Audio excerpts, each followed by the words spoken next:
मैं Punjab school education board ਦੇ ई content of NSQF ਵਿੱਚ vocational trainer Gurpreet Singh government senior secondary school Dhuri ਪਿੰਡ ਤੋਂ ਤੁਹਾਡਾ ਸਵਾਗਤ ਕਰਦਾ ਹਾਂ।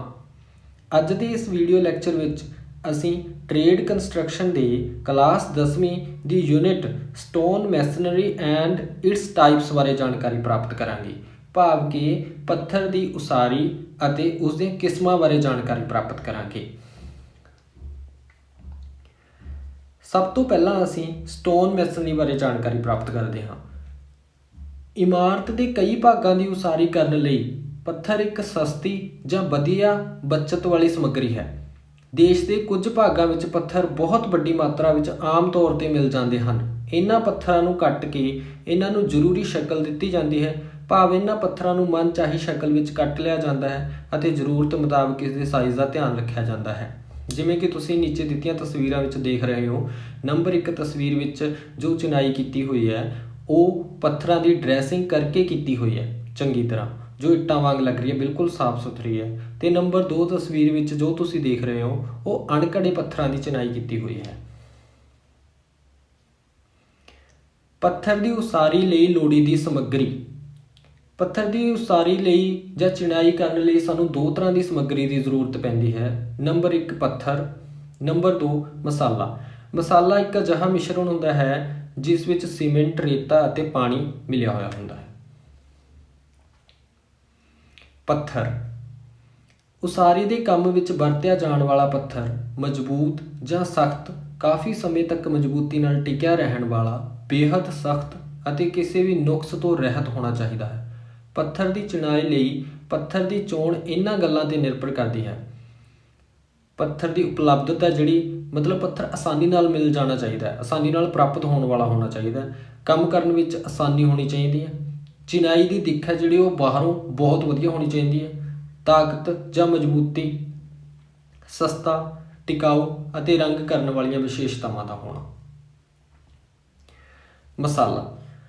ਮਸਾਲੇ ਦੀ ਜ਼ਰੂਰਤ ਪੱਥਰਾਂ ਨੂੰ ਸਹੀ ਸਥਿਤੀ ਵਿੱਚ ਰੱਖਣ ਲਈ ਕੀਤੀ ਜਾਂਦੀ ਹੈ। ਮਸਾਲਾ ਚੂਨਾ ਜਾਂ ਸੀਮੈਂਟ ਅਤੇ ਰੇਤਾ ਦੋਵੇਂ ਠੀਕ ਅਨੁਪਾਤ ਵਿੱਚ ਮਿਲਾ ਕੇ ਤਿਆਰ ਕੀਤਾ ਜਾਂਦਾ ਹੈ। ਮਸਾਲੇ ਨੂੰ ਜੋੜਾਂ ਵਿੱਚ ਭਰਿਆ ਜਾਂਦਾ ਹੈ। ਵਰਤੇ ਜਾਣ ਵਾਲੇ ਮਸਾਲੇ ਦੀ ਕਿਸਮ, ਲੋੜੀਂਦੀ ਤਾਕਤ, ਢਾਂਚੇ ਦੁਆਰਾ ਮਜ਼ਬੂਤੀ ਨਾਲ ਚੁੱਕੇ ਜਾਣ ਵਾਲੇ ਭਾਰ, ਮੌਸਮ ਦੇ ਵੱਖ-ਵੱਖ ਕਾਰਕਾਂ ਦਾ ਮੁਕਾਬਲਾ ਕਰਨ 'ਤੇ ਨਿਰਭਰ ਕਰੇਗੀ। ਮਸਾਲਾ ਆਮ ਤੌਰ 'ਤੇ ਕਈ ਕਿਸਮਾਂ ਦਾ ਵਰਤਿਆ ਜਾਂਦਾ ਹੈ। ਚੂਨੇ ਨਾਲ ਤਿਆਰ ਕੀਤਾ ਹੋਇਆ ਮਸਾਲਾ, ਸੀਮੈਂਟ ਵਾਲਾ ਮਸਾਲਾ, ਸੀਮੈਂਟ ਅਤੇ ਚੂਨੇ ਨੂੰ ਮਿਲਾ ਕੇ ਤਿਆਰ ਕੀਤਾ ਗਿਆ ਮਸਾਲਾ, ਚੂਨੇ ਅਤੇ ਸੀਮੈਂਟ ਨੂੰ ਉਚਿਤ ਮਾਤਰਾ ਵਿੱਚ ਮਿਲਾ ਕੇ ਤਿਆਰ ਕੀਤਾ ਗਿਆ ਮਸਾਲਾ। ਪਿਆਰੇ ਬੱਚੋ, ਜਿਵੇਂ ਤੁਹਾਨੂੰ ਪਹਿਲਾਂ ਦੱਸਿਆ ਮੈਂ, ਜਿਹੜਾ ਮਸਾਲਾ ਹੈ ਉਹ ਸੀਮੈਂਟ, ਰੇਤਾ ਅਤੇ ਪਾਣੀ ਇਹਨਾਂ ਦੇ ਮਿਸ਼ਰਣ ਨੂੰ ਤੇ ਇਹਨਾਂ ਨੂੰ ਮਿਲਾ ਕੇ ਜੋ ਮਿਸ਼ਰਣ ਤਿਆਰ ਹੁੰਦਾ ਹੈ ਉਸ ਨੂੰ ਮਸਾਲਾ ਕਿਹਾ ਜਾਂਦਾ ਹੈ। ਪੁਰਾਣੇ ਸਮੇਂ ਵਿੱਚ ਤਾਂ ਚੂਨੇ ਦਾ ਮਸਾਲਾ ਵੀ ਵਰਤਿਆ ਜਾਂਦਾ ਸੀ, ਪਰੰਤੂ ਅੱਜ ਕੱਲ੍ਹ ਸੀਮੈਂਟ ਦਾ ਮਸਾਲਾ ਹੀ ਵਰਤਿਆ ਜਾਂਦਾ ਹੈ। ਪੱਥਰ ਦੀ ਚਿਣਾਈ ਦਾ ਵਰਗੀਕਰਨ।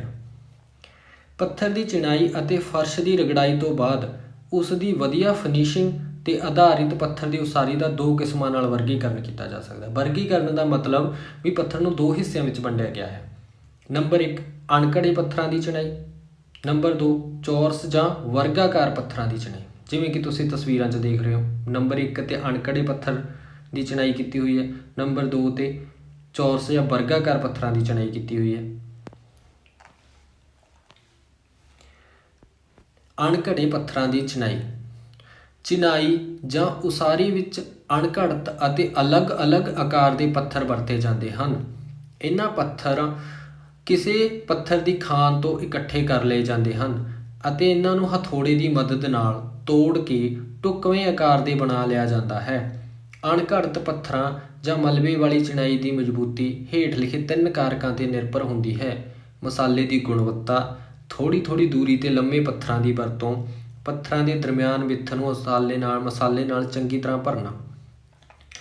ਅਣਘੜੇ ਪੱਥਰਾਂ ਦੀ ਚਿਣਾਈ ਦਾ ਭਾਵ ਇਹ ਹੈ ਬੱਚੋ ਵੀ ਜਿਵੇਂ ਤੁਹਾਨੂੰ ਪਹਿਲਾਂ ਤਸਵੀਰ ਦੇ ਵਿੱਚ ਦਿਖਾਇਆ ਗਿਆ ਹੈ ਵੀ ਜਿਹੜੇ ਅਣਘੜੇ ਪੱਥਰ ਹੁੰਦੇ ਹਨ ਉਹਨਾਂ ਨੂੰ ਹਥੌੜੇ ਦੀ ਮਦਦ ਨਾਲ, ਦੇਖੋ ਇਹਨਾਂ ਨੇ ਕਿਹਾ ਵੀ ਤੋੜ ਕੇ ਢੁਕਵੇਂ ਆਕਾਰ ਦੇ ਬਣਾ ਲਿਆ, ਵੀ ਉਹਨਾਂ ਨੂੰ ਚਿਣਾਈ ਉਸਾਰੀ ਦੇ ਵਿੱਚ ਕਰਦੇ ਸਮੇਂ ਕੋਈ ਪ੍ਰੋਬਲਮ ਨਾ ਆਵੇ, ਇਸ ਲਈ ਉਹਨਾਂ ਨੂੰ ਘੜ ਕੇ ਹਥੌੜੇ ਨਾਲ ਜਾਂ ਤੇਸੀ ਨਾਲ ਮਤਲਬ ਸਹੀ ਆਕਾਰ ਦੇ ਬਣਾ ਲਿਆ ਜਾਂਦਾ ਹੈ। ਫਿਰ ਉਹਨਾਂ ਦੀ ਮਜ਼ਬੂਤੀ ਹੈ ਜਿਹੜੀ ਉਹ 3 ਗੱਲਾਂ 'ਤੇ ਨਿਰਭਰ ਕਰਦੀ ਹੈ। ਕਿਹੜੀ ਜਿਹੜੀ ਮਸਾਲੇ ਦੀ ਗੁਣਵੱਤਾ ਉਹ ਚੰਗੀ ਹੋਣੀ ਚਾਹੀਦੀ ਹੈ, ਮਸਾਲੇ ਦੀ ਪਕੜ ਹੈ ਜਿਹੜੀ ਉਹ ਵਧੀਆ ਹੋਣੀ ਚਾਹੀਦੀ ਹੈ, ਅਤੇ ਥੋੜ੍ਹੀ ਦੂਰੀ 'ਤੇ ਲੰਮੇ ਪੱਥਰਾਂ ਦੀ, ਮਤਲਬ ਜਦੋਂ ਉਸਾਰੀ ਕਰਦੇ ਹਾਂ ਪੱਥਰ ਦੀ ਚਿਣਾਈ ਕਰ ਰਹੇ ਹਾਂ ਤਾਂ ਥੋੜ੍ਹੀ ਦੂਰੀ ਤੋਂ ਮਤਲਬ 3 ਜਾਂ 4 ਫੁੱਟ ਤੋਂ ਬਾਅਦ ਫਿਰ ਉਹਦੇ 'ਤੇ ਲੰਮੇ ਪੱਥਰਾਂ ਦੀ ਵਰਤੋਂ ਕਰਨੀ ਚਾਹੀਦੀ ਹੈ।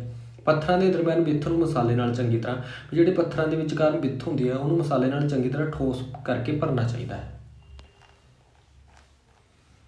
ਪੱਥਰਾਂ ਦੀ ਉਸਾਰੀ ਨੂੰ ਹੋਰ ਅੱਗੇ ਵਰਗੀਕ੍ਰਿਤ ਕੀਤਾ ਗਿਆ, ਮਤਲਬ ਜਿਹੜੇ ਅਣਕੜੇ ਪੱਥਰ ਨੇ ਉਹਨਾਂ ਨੂੰ ਉਹਦੀਆਂ ਹੋਰ ਅੱਗੇ 6 ਕਿਸਮਾਂ ਹਨ। ਵਧੀਆ ਘਾੜਤ ਵਾਲੇ ਪੱਥਰ, ਜਿਹਨੂੰ ਅੰਗਰੇਜ਼ੀ ਵਿੱਚ ਕੋਸਟ ਰਬਲ ਕਹਿੰਦੇ ਨੇ ਮੈਸਨਰੀ, ਅਣਘੜਤ ਪੱਥਰ ਅਨਕੋਸਟਡ ਰਬਲ ਮੈਸਨਰੀ, ਕੁਦਰਤੀ ਘਾੜਤ ਵਾਲਾ ਪੱਥਰ ਰੈਂਡਮ ਰਬਲ ਮੈਸਨਰੀ, ਖੁਸ਼ਕ ਪੱਥਰ ਦੀ ਚਿਣਾਈ ਡਰਾਈ ਰਬਲ ਮੈਸਨਰੀ, ਬਹੁਭੁਜੀ ਜਾਂ ਕਈ ਕੋਨਿਆਂ ਵਾਲੇ ਪੱਥਰ ਦੀ ਚਿਣਾਈ ਪੋਲੀਜੋਨਲ ਰਬਲ ਮੈਸਨਰੀ, ਚਕਮਕ ਪੱਥਰ ਜਾਂ ਅੱਗ ਬਾਲਣ ਵਾਲੇ ਪੱਥਰ ਦੀ ਚਿਣਾਈ ਫਲਿੰਟ ਰਬਲ ਮੈਸਨਰੀ। ਆਹ ਦੇਖੋ ਬੱਚਿਓ, ਹੁਣ ਤਸਵੀਰ ਦੇ ਵਿੱਚ ਜੋ ਤੁਹਾਨੂੰ ਸਾਹਮਣੇ ਨਜ਼ਰ ਆ ਰਿਹਾ ਵਧੀਆ ਘਾੜਤ ਵਾਲੇ ਪੱਥਰ, ਮਤਲਬ ਇਹ ਪੱਥਰ ਨੇ ਜਿਹੜੇ ਵਧੀਆ ਡਰੈਸਿੰਗ ਕੀਤੀ ਹੋਈ ਹੈ, ਇਹਨਾਂ ਦੀ ਵਧੀਆ ਕਢਾਈ ਕੀਤੀ ਹੋਈ ਹੈ ਤਾਂ ਜੋ ਇਹਨਾਂ ਦੀ ਚਿਣਾਈ ਹੈ ਜਿਹੜੀ ਉਹ ਠੋਸ ਅਤੇ ਮਜ਼ਬੂਤ ਰਹੇ। ਅੱਗੇ ਹੈ ਅਣਘੜਤ ਪੱਥਰਾਂ ਦੀ ਉਸਾਰੀ, ਮਤਲਬ ਜਿਹੜੀ ਇਹ ਚਿਣਾਈ ਹੈ ਅਣਘੜੇ ਹੋਏ ਪੱਥਰ ਨੇ ਉਹਨਾਂ ਦੀ ਚਿਣਾਈ ਕੀਤੀ ਹੋਈ ਹੈ, ਇਹ ਜ਼ਿਆਦਾ ਮਜ਼ਬੂਤ ਨਹੀਂ ਹੁੰਦੀ ਅਤੇ ਇਹਨਾਂ ਨੂੰ ਇਸ ਨੂੰ ਕਰਨ 'ਤੇ ਜ਼ਿਆਦਾ ਸਮਾਂ ਲੱਗਦਾ ਹੈ। ਅੱਗੇ ਹੈ ਕੁਦਰਤੀ ਘਾੜਤ ਵਾਲਾ ਪੱਥਰ, ਇਹ ਪੱਥਰ ਵਿੱਚੋਂ ਕੁਦਰਤੀ ਮਤਲਬ ਖਾਨਾਂ ਦੇ ਵਿੱਚੋਂ ਨਿਕਲਦੇ ਨੇ, ਇਹ ਕੁਦਰਤੀ ਘੜਿਆ ਹੋਇਆ ਹੁੰਦਾ ਹੈ, ਇਸ ਨੂੰ ਉਸ ਤਰੀਕੇ ਨਾਲ ਮਤਲਬ ਵਧੀਆ ਤਰਾਸ਼ਿਆ ਹੋਇਆ ਹੁੰਦਾ ਹੈ। ਅੱਗੇ ਹੈ ਖੁਸ਼ਕ ਪੱਥਰ ਦੀ ਚਿਣਾਈ, ਖੁਸ਼ਕ ਪੱਥਰ ਭਾਵ ਕਿ ਡਰਾਈ ਰਬਲ ਮੈਸਨਰੀ ਹੈ ਜਿਹੜੀ, ਉਹ ਪੱਥਰ ਹੁੰਦੇ ਆ ਇਹ ਜਿਨ੍ਹਾਂ ਦੇ ਵਿੱਚ ਮਤਲਬ ਜਿਹੜੇ ਪਾਣੀ ਨੂੰ ਨਹੀਂ ਸੋਖਦੇ।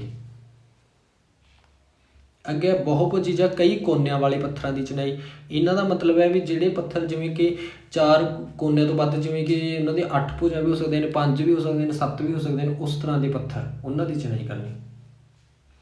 ਅੱਗੇ ਚਕਮਕ ਪੱਥਰ ਜਾਂ ਅੱਗ ਬਾਲਣ ਵਾਲੇ ਪੱਥਰ ਦੀ ਚਿਣਾਈ, ਇਹ ਬੱਚੇ ਉਹ ਪੱਥਰ ਹੁੰਦੇ ਆ ਜਿਹੜੇ ਆਪਾਂ ਦੇਖਦੇ ਹਾਂ ਕਿ ਜੰਗਲ ਦੇ ਵਿੱਚ ਪੱਥਰਾਂ ਨੂੰ, 2 ਪੱਥਰਾਂ ਨੂੰ ਟਕਰਾ ਕੇ ਆਪਸ ਵਿੱਚ ਉਹਨਾਂ ਦੁਆਰਾ ਅੱਗ ਉਤਪੰਨ ਹੋ ਜਾਂਦੀ, ਅੱਗ ਬਾਲ ਸਕਦੇ ਆਪਾਂ। ਅੱਗੇ ਆ ਗਿਆ ਦੂਸਰੇ ਪ੍ਰਕਾਰ ਦੇ ਪੱਥਰ ਅਸ਼ਲਰ ਮੈਸਨਰੀ, ਭਾਵ ਕਿ ਚੌਰਸ ਜਾਂ ਵਰਗਾਕਾਰ ਪੱਥਰਾਂ ਦੀ ਚਿਣਾਈ।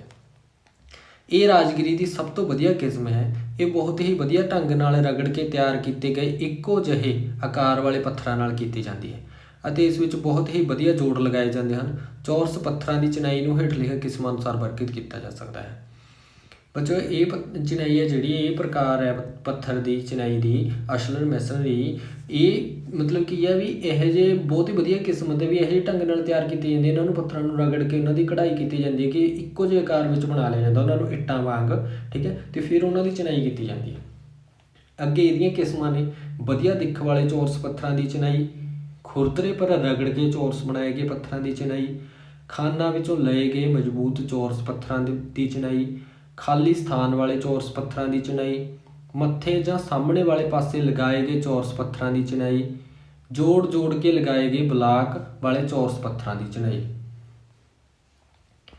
ਦੇਖੋ ਵਧੀਆ ਦਿੱਖ ਵਾਲੇ ਚੌਰਸ ਪੱਥਰਾਂ ਦੀ ਚਿਣਾਈ, ਜੋ ਤਸਵੀਰ ਵਿੱਚ ਤੁਹਾਨੂੰ ਦਿਖ ਰਹੇ ਨੇ ਇਹ ਪੱਥਰ ਦੇਖੋ ਦੇਖਣ ਵਿੱਚ ਚਿਣਾਈ ਕੀਤੀ ਹੋਈ ਹੈ ਜਿਹੜੀ ਇਹਨਾਂ ਦੀ ਵਧੀਆ ਦਿੱਖ ਵਾਲੇ, ਮਤਲਬ ਵੀ ਇਹ ਪੂਰੇ ਮਤਲਬ ਚੰਗੀ ਤਰ੍ਹਾਂ ਘੜੇ ਹੋਏ, ਚੰਗੀ ਤਰ੍ਹਾਂ ਤਰਾਸ਼ੇ ਹੋਏ ਪੱਥਰ ਨੇ ਤਾਂ ਜੋ ਇਹਨਾਂ ਦੀ ਚਿਣਾਈ ਹੈ ਜਿਹੜੀ ਬਿਲਕੁਲ ਇਕੁਅਲ ਲੱਗੇ। ਅੱਗੇ ਖੁਰਦਰੇ ਪਰ ਰਗੜ ਕੇ ਚੌਰਸ ਬਣਾਏ ਗਏ ਪੱਥਰਾਂ ਵਾਲੀ ਚਿਣਾਈ, ਇਹ ਪੱਥਰ ਹੁੰਦੇ ਵਿੱਚੋਂ ਜਿਹੜੇ ਵੀ ਖੁਰਦਰੇ ਹੁੰਦੇ ਆ, ਠੀਕ ਹੈ, ਪਰ ਉਹਨਾਂ ਨੂੰ ਰਗੜ ਕੇ ਬਿਲਕੁਲ ਇੱਕੋ ਜਿਹੇ ਆਕਾਰ ਦੇ ਬਣਾਏ ਚੌਰਸ ਬਣਾ ਲਏ ਜਾਂਦੇ ਨੇ।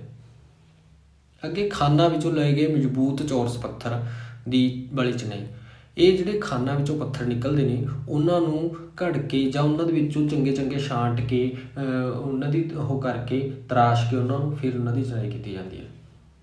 ਖਾਲੀ ਸਥਾਨ ਵਾਲੇ ਚੌਰਸ ਪੱਥਰਾਂ ਦੀ ਚਿਣਾਈ, ਭਾਵ ਕਿ ਦੇਖੋ ਇਹ ਚਿਣਾਈ ਜੋ ਕੀਤੀ ਹੋਈ ਆ ਭਾਵ ਬੱਚੋ, ਇਹ ਅਜਿਹੇ ਪੱਥਰਾਂ ਦੀ ਪੂਰੀ ਤਰ੍ਹਾਂ ਉਹਨਾਂ ਨੂੰ ਤਰਾਸ਼ ਕੇ ਇੱਟਾਂ ਵਾਂਗ ਲੱਗਦੇ ਨੇ, ਠੀਕ ਹੈ, ਮਾਰਬਲ ਕਹਿੰਦੇ ਜਿਹੜੇ, ਇਹ ਵਧੀਆ ਢੰਗ ਨਾਲ ਤਰੀਕੇ ਨਾਲ ਕੱਟ ਕੇ ਉਹਨਾਂ ਨੂੰ ਤਰਾਸ਼ ਕੇ ਗਰੂਪ ਦੇ ਕੇ ਇੱਕੋ ਜਿਹੇ ਆਕਾਰ ਦੇ ਬਣਾਏ ਹੋਏ ਨੇ। ਮੱਥੇ ਜਾਂ ਸਾਹਮਣੇ ਪਾਸੇ ਲਗਾਏ ਗਏ ਚੌਰਸ ਪੱਥਰਾਂ ਵਾਲੀ ਚਿਣਾਈ, ਇਹ ਉਹ ਪੱਥਰ ਹੁੰਦੇ ਆ ਬੱਚਿਓ ਜਿਹੜੇ ਕਿ ਫਰੰਟ 'ਤੇ ਲਗਾਉਂਦੇ ਹਾਂ ਆਪਾਂ, ਫਰੰਟ 'ਤੇ ਆਪਣੇ ਘਰ ਦੇ ਫਰੰਟ 'ਤੇ ਜਾਂ ਆਫਿਸ ਦੇ ਫਰੰਟ 'ਤੇ ਲੱਗਦੇ ਆ। ਅੱਗੇ ਜੋੜ ਕੇ ਲਗਾਏ ਗਏ ਬਲਾਕ ਵਾਲੇ ਚੌਰਸ ਪੱਥਰਾਂ ਦੀ ਚਿਣਾਈ, ਇਹ ਉਹ ਪੱਥਰ ਹੈ ਜਿਵੇਂ ਕੋਈ ਕੋਰਨਰ ਬਣਾਉਣੇ ਆ, ਕੰਧ ਬਣਾਉਣੀ ਆ, ਠੀਕ ਆ, ਬਲਾਕ ਮਤਲਬ ਕੋਈ ਥੰਮਲੇ ਪਿੱਲਰ ਬਣਾਉਂਦੇ ਆ, ਉੱਥੇ ਲੱਗਦੇ ਆ ਜਿਹੜੇ ਚੌਰਸ ਪੱਥਰ। ਪਿਆਰੇ ਬੱਚੋ, ਹੁਣ ਇਸ ਪਾਠ ਨੂੰ ਪੜ੍ਹ ਕੇ ਤੁਹਾਨੂੰ ਦੇਖੋ ਪੱਥਰ ਦੀ ਚਿਣਾਈ ਬਾਰੇ ਚੰਗੀ ਤਰ੍ਹਾਂ ਜਾਣਕਾਰੀ ਹਾਸਲ ਪ੍ਰਾਪਤ ਹੋਊਗੀ। ਇਸ ਵਿੱਚ ਪੱਥਰ ਦੀ ਚਿਣਾਈ ਦੇ ਵੱਖ-ਵੱਖ ਕਿਸਮਾਂ ਬਾਰੇ ਤੁਹਾਨੂੰ ਦੱਸਿਆ ਗਿਆ ਹੈ। ਮੈਂ ਉਮੀਦ ਕਰਦਾ ਕਿ ਤੁਹਾਨੂੰ ਇਸ ਪਾਠ ਨੂੰ ਪੜ੍ਹ ਕੇ, ਇਸ ਪ੍ਰੈਜੈਂਟੇਸ਼ਨ ਨੂੰ ਦੇਖ ਕੇ ਪੂਰਨ ਜਾਣਕਾਰੀ ਪ੍ਰਾਪਤ ਹੋਈ ਹੋਵੇਗੀ।